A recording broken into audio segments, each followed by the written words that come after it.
بسم الله الرحمن الرحيم. الحمد لله رب العالمين، والصلاة والسلام على رسوله الأمين محمد وعلى آله وأصحابه أجمعين. اجتماع ساکنین. د نن ورځې موضوع ده اجتماع ساکنین. اجتماع ویل کېږي یو ځای کېدو ته، او د ساکنینو نه مراد د دوو ساکنو دي. یعنی چې کله دوه ساکنه یو ځای راشي، دوه ساکن حروف یو ځای راشي، هلته به کوم قوانین ورته متوجه کېږي، نن د هغې بحث کوو. اجتماع ساکنین مطلب همدا ده چې دوو ساکنو حروفو را جمع کېدل، را یو ځای کېدل. دا په دوه قسمه سره دي. یو ته ویل کېږي اجتماع ساکنین علی حده، او بل ته ویل کېږي اجتماع ساکنین علی غیر حده. اجتماع ساکنین په څو ډوله ده؟ دوه ډوله، علی حده او علی غیر حده. لنډ او خلاص به درته دا وایم چې علی حده جایز ده. که چېرته اجتماع د ساکنینو علی حده وي نو هغه جایز ده، او چې کله غیر حده شو نو هغه بیا ناجایز ده. اوس دا پیژنو چې علی حده به څه رقم وي او علی غیر حده به څه رقم وي. اجتماع ساکنین علی حده چې دواړه ساکنه په یوه کلمه کې وي. صحیح شو؟ دوه ساکنه یو ځای شي او دواړه په یوه کلمه کې وي. متوجه یاست دې خبرې ته؟ دې ته علی حده وي. دوه ساکنه یو ځای راشي، جمع شي، یو ځای شي، او بل پکې څه وي؟ کلمه یوه وي. اولنی ساکنې حرف مده وي او دوهم ساکنې اصلي وي او که عارضي وي پروا نه کوي. اصلي وي او که عارضي وي.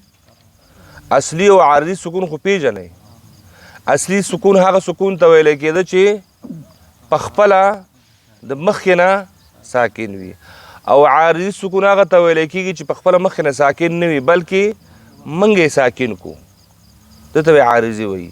دی وایي چې اولنی حرف مده وي، دوهمې ساکن خو وي، ځکه خبره دوه ساکنو روانه ده، خو دا سکون که اصلي وي او که عارضي وي نو مشکل پکې نشته. په دواړو صورتونو کې بیا دا جایز ده. په دواړو صورتونو کې جایز ده. مثلا وګورئ دابتن، یا مثلا یعلمون. و دابتن کې سکون لازمی ده او یعلمون کې سکون عارضی ده، او اولنی سکون دواړو کې مده ده. دابتن کې اولنی سکون الف مده ده، صحیح ده، او یعلمون کې اول واو مده ده، او دوهم سکون نون ده نو عارضی ده. صحیح شو کنه؟ او دابه کې سکون لازمی ده. دغه شان اجتماع د ساکنینو ته ویل کېږي علی حده، او دا جایز ده او مشکل هم نه لري. او همدغه شان ویل کېږي لکه څنګه چې موږ تاسو یې عام طور باندې تلاوت کوو. او مثلا رحیم، رجیم، عالمین، دا ټول اجتماع د ساکنینو دي. اولنی مده ده، رحیم کې یو یا مده ده او ورپسې میم. دوه ساکنه یو ځای شول که نه، نو دوهم ساکنه سکون عارضي ده، او په یوه کلمه کې راغلی دي نو هیڅ مشکل هم نه جوړوي، نو جایز ده. صحیح شو؟ یا مثلا رب العالمین کې تاسو وګورئ یو سکون یا ده او دوهم سکون نون ده، نو اولنی سکون مده هم ده، دوهم سکون عارضی هم ده، نو په یوه کلمه کې راغلی دی علی حده ده، او دا هم جایز ده، مشکل نشته. صحیح شو؟ او کله کله غیر مده و کوم راځي چې اولنی غیر مده وي، اولنی غیر مده وي، لکه مثلا والفجر. والفجر کې تاسو وګورئ جیم هم سکون ده او را هم ساکن شو و اجتماع د ساکنین خو راغی که نه اولنې مده هم نه ده دا هم څه شی ده جایز ده علی حده ده لنډه خبر ده چې په یوه کلمه کې وي نو هغې ته څه ویلی کېږي علی حده ویلی کېږي او علی حده څه شی ده جایز ده دوهم علی غیر حده علی غیر حده هغه اجتماع د ساکنینو ته ویلی کېږي لکه مد منفصل غوندې حرف مد په یوه کلمه کې او سبب دلته هم دو ساکن یو ځای شوي وي خو اول ساکن د اولې کلمې په آخر کې وي او دوهم ساکن د دوهمې کلمې په اول کې وي یا په شروع کې راشي دغه شان لکه دوه کلمې راشي دا دواړه ساکنین دي یو ځای شوي دي خو کلمې څه شي دي اول ساکن د اولې کلمې په آخر کې قرار لري دوهم ساکن د دوهمې کلمې په شروع کې یا په ابتدا کې دغه شان اجتماع د ساکنینو چې کله واقع شي دې ته ویل کېږي علی غیر حده څه شی علی غیر حده دغه علی غیر حده چې دی نو دا بیا ناجایز ده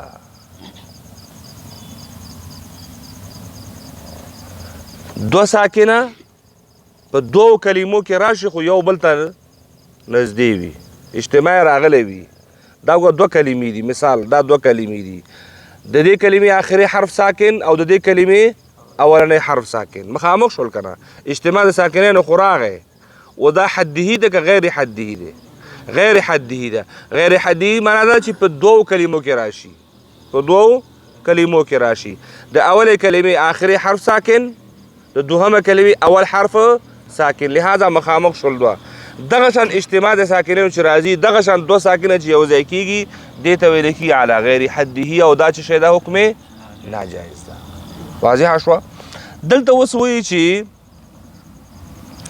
لکه دې مثال کې تاسو وګورئ واستبق الباب جزاک الله خیر واستبق الباب واستبقا دا یوه کلمه ده الباب بله کلمه ده واستبقا آخری حرف الف ده ساکن او البابه کې لام هم ساکن ځکه دا حمزه وصلي ده دا د منځه ځي کله چې واستبقل سره یو ځای کوو دا حمزه څه کېږي له منځه ځي چې کله له منځه لاړو نو دوه ساکنه په یو ځای کې راجمع شول که نه شول واستبقا دا الف او البابه کې لام ځکه البابه کې دا حمزه چې دا وصلي ده دا د منځه ځي واستبق البابه نو لام او الف اول حرف کې اوله کلمه کې الف ساکن دوهمه کلمه کې لام ساکن اجتماع د ساکنینو منځ ته راغی متوجه شو په دې مثال کې که نه متوجه شو بیا ته وروسته په تخته باندې درته لیکمه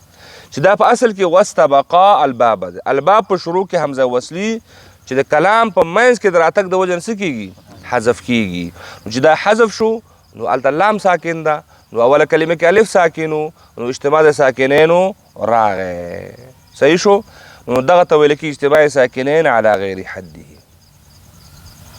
اوس لنډ او خلاص دا شو که چېرته په یوه کلمه کې د دوو ساکنو را جمع کېدلو صورت پیدا شي هغې ته به ویل کېږي علی حده او هغه جایز ده او که چیرې په دوو کلمو کې صورت را پیدا شو نو هغه به ناجایز وي او چې به ورته وایي علی غیر حده خو چې کله ناجایز شو نو اوس خو لاره ورته ورکو جوړول پکار دي ناجایز ده که نه خو ناجایز باندې خو عمل بیا مشکله ده نو هغې ته به د جواز یوه لاره جوړول غواړي همدغه شان استادانو محترمینو د علم محققینو د دغسې اجتماع ساکنین د راتګ چې کله راغی دغه اجتماع ساکنین د ختمولو دپاره اووه طریقې ښودلې دي څو طریقې په اووه طریقو باندې باید اجتماع ساکنین څنګه شي ختم شي ځکه دغه اجتماع ناجایز ده دغه اجتماع ناجایز ده چې کله ناجایز ده نو دا اجتماع د منځه وړل غواړي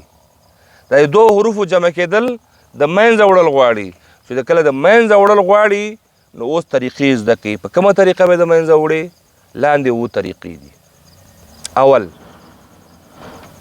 اول کچیري دا هر یو قانون نه دی دا ور په یادوئ کچیري داسې دوه ساکنه یو ځای شول داسې دوه ساکن حروف یو ځای شول چې اولنۍ مده وي. صحیح شو؟ که چیرې دوه داسې ساکنونه سره مخ شول چې اولنۍ څه شی وي؟ مده خو پېژنئ، حروف مده چې اولنۍ مده وي، دغه مده به حذف کېږي، دغه مده به له منځه ځي، دغه مده به د منځه وړل کېږي. ځکه چې یو اجتماع ختمه یې که نه، نو چې ختمه یې نو خو یو به د منځه وړې، نو دوه ساکنه جمع شوي ول په دوو کلمو کې. ځکه علی غیر حدي باندې من خبره کوو. څنګه به یې د منځه وړې؟ قانون څنګه ورته وضع شوی دی؟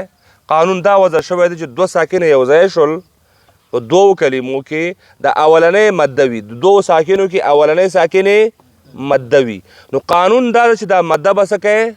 د منځه وړې، مده به د منځه وړې. لکه مثلا وګورئ فی الارض. فی الارض تاسو په قرآن کریم کې چې هر ځای کې وګورئ فا سره یا لیکل شوې ده، خو ویلی کېږي نه. دا اصل کې فی الارض ده، فی الارض. فی جدا کلمه ده او الارض جدا کلمه ده. د فی د کلمې آخرنی حرف ساکن او د ارض د کلمې چې دا حمزه خو وصلي ده، دا خو د منځه ځي، هغه ته لام ساکن. نو دوو ساکنه یو ځای کېدلو صورت پیدا شو، او دا ناجایز ده. دا ناجایز ده چې ناجایز ده څه به کول غواړي؟ ختمول به غواړي. نو څنګه به یې ختمې؟ یا به د منځه وړې. نو فا به ډارې وجنګوي چا سره؟ لام سره. نو فی الارض به شي، د اجتماع د ساکنو هغه صورت به د منځه لاړ شي. دا یو لاره شوه، دا یوه لاره شوه. که چې په دغو شرایطو برابر راغی، ګوره دوه ساکنې یو ځای راغلل، اولنۍ چې شی وي؟ مده وي، دغه مده به د منځه وړل کېږي، دا حرف مده به د منځه وړل کېږي. صحیح شو؟ یو لاره خو دا شوه. نو ټول خو داسې مده نشي راتلی چې هر ځای مده به راځي، اوس درته بل وایي. دویم لاره، که چیرې دوه داسې ساکنه یو ځای شول، د اجتماع د ساکنینو داسې یو صورت پیدا شو چې په هلته چې دی نو اولنی ساکن چې دا میم د جمع و. د څه شی و؟ میم د جمع. په قرآن کریم کې د جمع کلمه راځي که نه، چې جمع معنا ورکوي. او دغه اولنی ساکن داسې ساکن وي چې میم وي خو د جمع، یوازې میم هم نه ګوره، میم وي خو د جمع میم. نو دلته بیا قانون دا ده چې دغه میم د جمع چې ساکن راغلی ده، دغه ته به ضمه ورکول کېږي. اوس اجتماع د ساکنو ختمول دي. دوه ساکنه یو ځای شوي دي په دوو کلمو کې. د دوو کلمو خبره خو ځکه کوو چې علی غیر حده وی دي چې په دوو کلمو کې راشي. نو اولنۍ که مده وه خو د هغې لاره جدا وه، مده وه څنګه شي؟ د منځه به لاړ شي. او که چیرې مده نه وه، میم و خو د جمع میم و، بیا به دغه ساکن په څه شي بدلیږي؟ په ضمه. علیکم القتال. دا اصل کې علیکم میم ساکن ده، القتال ده. علیکم الصیام، دا به اصل کې علیکم ده، علیکم ده. دا میم څه شی ده قاري صاحب؟ میم ساکن ده ګوره. او الصیام بله کلمه ده.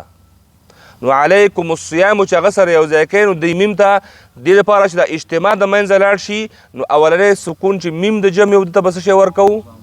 ضمه ورکوو. علیکم القتال، علیکم الصیام، علیکم القصاص وغیره وغیره. ټول قرآن کریم ترې ډک ده. انشاءالله مخې ته به بیا راځي. څو لارې شوې؟ دوه. وصلى الله تعالى على خير خلقه محمد وعلى آله وأصحابه أجمعين.